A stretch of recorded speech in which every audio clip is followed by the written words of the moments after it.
Welcome back to another technical deep dive here in the debug zone. Today we're tackling a big question and breaking it down with insights from other users.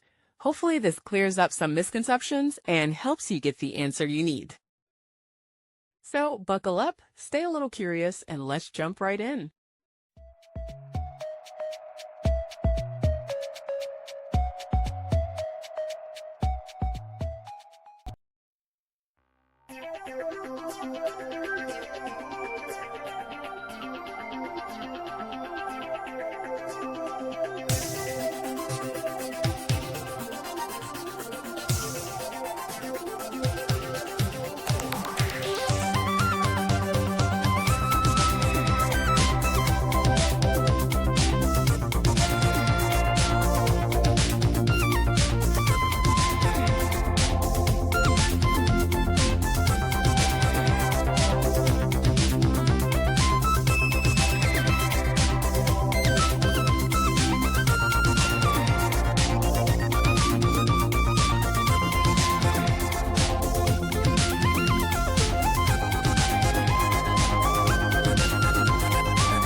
And that's a wrap.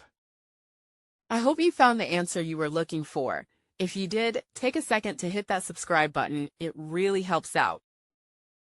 And let me know in the comments which solution worked best for you. See you next time in the debug zone.